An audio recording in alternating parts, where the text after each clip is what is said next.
Good morning, ladies and gentlemen. My name is Christian Roberts, and I'm very humbled and honored to speak before you this morning. I'd like to give honor to God, who is the head of my life, to Dean Carter for that wonderful introduction, for being a great mentor, and to all of you for getting up early to support me. In an article posted to the Odyssey.com in 2016, writer Catherine Moss makes the claim that life is like a movie. Throughout her article, she draws parallels between the phases of life and the phases that take place within a film. And as I read her article, I learned that it certainly can be said that there are some similarities between movies and the lives that we live. Both movies and our lives have a beginning. They have other people who come in and play a role in making the movie of our life what it is. And of course, like movies, our lives have its conclusion.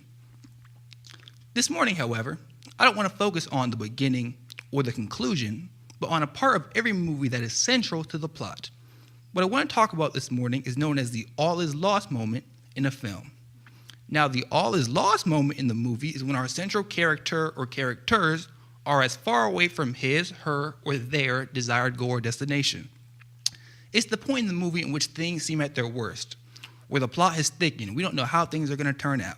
If you take a moment to sit back and think, you may be able to identify the all is lost moment from your favorite movie. In The Lion King, the all is lost moment comes when Scar pushes his own brother Mufasa off a cliff and into the stampede. After the stampede is over, Simba finds his father's lifeless body on the ground, and his heart fills with agony, his eyes with tears, as he loses who he loved and looked up to the most.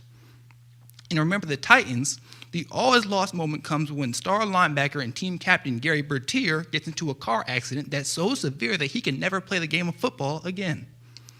In Toy Story 3, my personal favorite, the all is lost moment comes when Lotso, the teddy bear, betrays the toys and leaves them abandoned, slipping into a dumpster with no way out and no one to help them.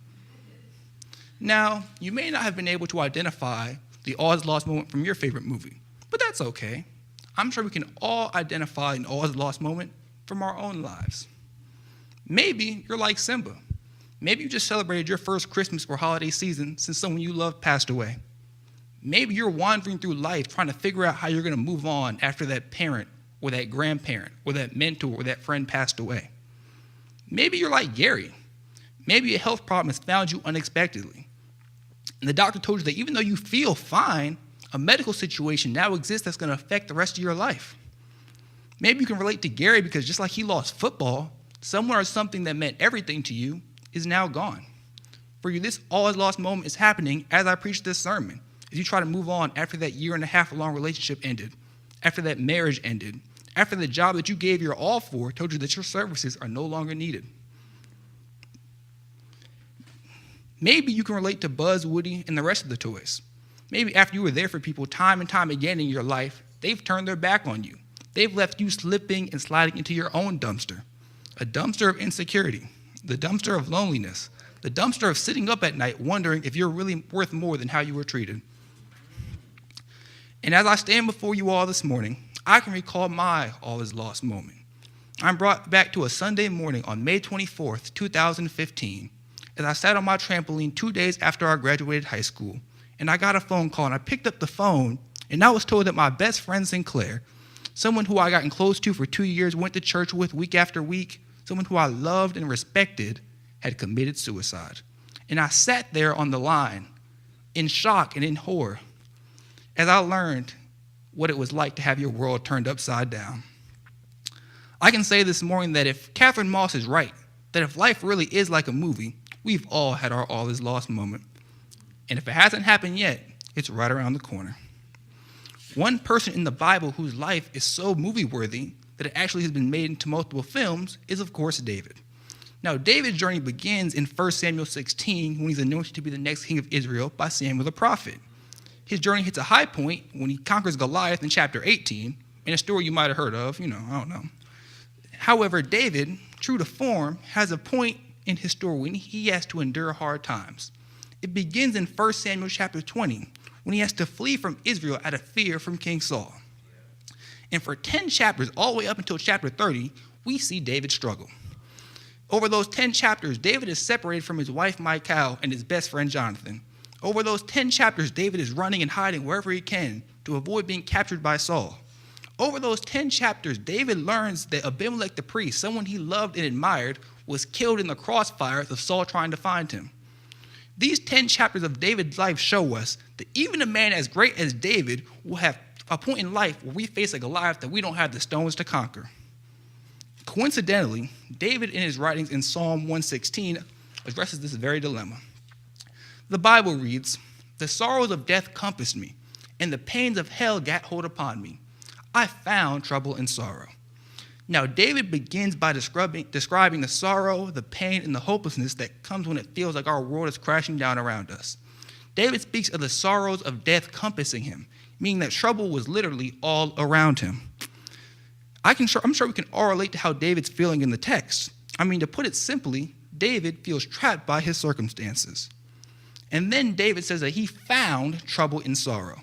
And maybe that's all it felt like you found in 2017. When you tried to find where God wanted you to be, when you tried to love your neighbor, you found misery, you found disappointment, you found trouble.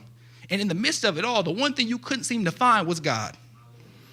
Now, David continues on in verse 4. He says, "Then I called upon the name of the Lord. O Lord, I beseech thee, deliver my soul." The verse begins with David crying out to the Lord. And the word beseech in the Bible means that he's literally begging God to intervene. And I wonder, in the midst of all this begging, if God ever wondered if David wondered if God was even listening, if the Lord that we worship is even present in times of trouble. But then David speaks of this one thing that God brings into our lives. This one thing that comes to bring us out of despair to greater aspirations. This one thing that takes us from our all is lost moment to our happy ending. From heartbreak to hallelujah. From broken to blessed. From our breakdown to our breakthrough. What David talks about is the deliverance of God. What took me from being a 17-year-old boy, not wanting to get out of bed in the morning, not wanting to try a new challenge because I thought that all that would come out of it was heartbreak, to standing before you at the Academy of Preachers is the deliverance of God. What make you go from feeling unloved, worthless after that breakup, after that unemployment, after you saw your transcript from last semester, to knowing that you are fearfully and wonderfully made is the deliverance of God. What will make you go from looking back at your past, at all that didn't work out for you, at all the friendships and relationships that failed, to looking forward because you know that before you were formed, there was someone who knew you, is the deliverance of God. Now, I know someone may be wondering what exactly the deliverance of God is. Well, the deliverance of God comes when God steps in when our life is in shambles, when we're in bondage to negative self-image because we look at ourselves how others see us and not how God sees us. When we are so caught up in our past that we can't look to our future, God steps in by empowering us in the midst of our insecurities, fears, and struggles. But you know what? Maybe I'm explaining this all wrong this morning. Maybe the best illustration of the deliverance of God came in Toy Story 3. You know, in the gospel according to Toy Story 3, when the toys were slipping and sliding into that dumpster I was telling you about, they're not even looking for a way out of the situation because they think that there's nothing more for them than the trash can that's in front of them. But in the midst of it all, God dropped down a claw from above to pick the toys up out of their circumstances. In the midst of everything that you're facing, God will drop the claw of deliverance to pick you back up. And as I look back over my life at all the trash I've been stuck in, I know the only reason I saw the other side is because God dropped the claw. When my best friend committed suicide and I couldn't deal with it, I was staying up at night with guilt and hopelessness and worried. But then God dropped the claw. I remember when I was in high school and I couldn't make friends. I was doing poorly in my classes. I was told that I would never go to a four-year college. But then God dropped the claw. I remember when Donald Trump was elected president and I didn't know how I would tell my brother and sister how such a person would end up in office. But then God dropped the claw. I remember sitting up at night wondering why my own dad wouldn't call me for years. But then God dropped the claw. I remember when my mentor, who I thought I could trust, tried to make a sexual attempt at me. But then God dropped the claw. And I don't know what you're facing this morning, but I know when God drops the claw, everything that troubled us in the past becomes obsolete. No sins can put you out of the reach of God's claw. Nothing can drop you down too low for God's claw to pick you back up again. And as I close, I want to let you know that we have a God that can catch us when we're falling, that can repair the damage that has been done in our lives. I just came to encourage you to walk before the Lord. Wherever you are in the movie of life, I just want to tell you, remember who the director is. And 2,000 years ago, Your director shot a movie. He casted a Virgin Mary to give birth to the protagonist. And for 2,000 years, this protagonist, Jesus Christ, won souls, performed miracles. And just like you and me, Jesus had all his lost moment. He was denied by Peter, betrayed by Judas. He was taken up a hill on Calvary with a thorn in his side and nails hammered into his hands. And he hung there on the cross while they mocked and ridiculed him. He hung there on the cross while the people he loved wanted him to come down, but he couldn't. And he died. But that wasn't the last scene.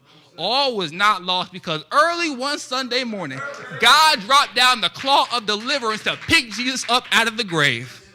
And the same spirit that rose Jesus out of the grave will pick you back up.